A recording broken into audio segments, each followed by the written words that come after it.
I have the pleasure to present to you Dr. Martin Luther King, Jr.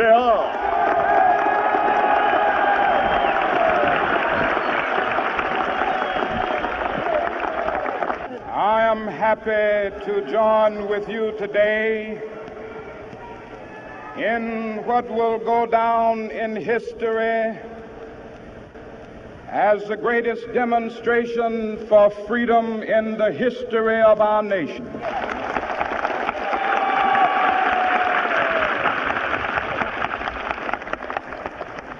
Five score years ago, a great American in whose symbolic shadow we stand today signed the Emancipation Proclamation. This momentous decree came as a great beacon light of hope to millions of Negro slaves who had been seared in the flames of withering injustice. It came as a joyous daybreak to end the long night of their captivity. But 100 years later, the Negro still is not free. 100 years later, the life of the Negro is still sadly crippled by the manacles of segregation and the chains of discrimination. 100 years later, the Negro lives on a lonely island of poverty. I have a dream that one day this nation will rise up and live out the true meaning of its creed. We hold these truths to be self-evident, that all men are created equal.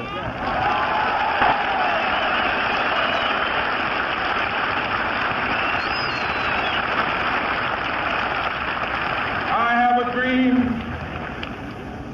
that one day on the red hills of Georgia, the sons of former slaves and the sons of former slave owners will they be able to sit down together at the table of brotherhood.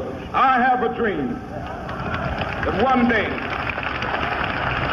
even the state of Mississippi, a state sweltering with the heat of injustice, sweltering with the heat of oppression, will be transformed into an oasis of freedom and justice. I have a dream.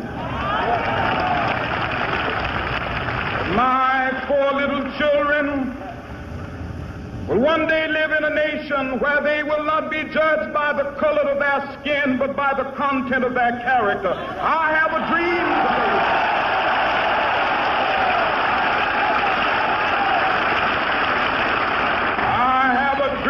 That one day down in Alabama, with its vicious racists, with its governor having his lips dripping with the words of interposition and nullification, one day right there in Alabama, little black boys and black girls will be able to join hands with little white boys and white girls as sisters and brothers. I have a dream today.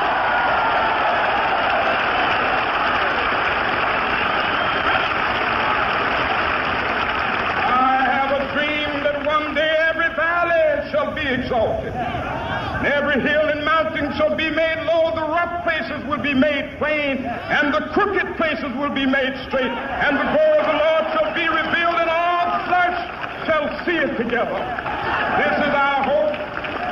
This is the faith that I go back to the South with. With this faith, we will be able to hew out of the mountain of despair a stone of hope.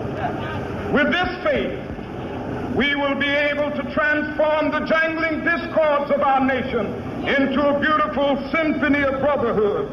With this faith, we will be able to work together, to pray together, to struggle together, to go to jail together, to stand up for freedom together, knowing that we will be free one day. This will be the day This will be the day when all of God's children will be able to sing with new meaning, my country, tears of thee. Sweet land of liberty, of thee I sing. Land where my fathers died, land of the pilgrim's pride. From every mountainside, let freedom ring. And if America is to be a great nation, this must become true. And so let freedom ring. From the prodigious hilltops of New Hampshire, let freedom ring.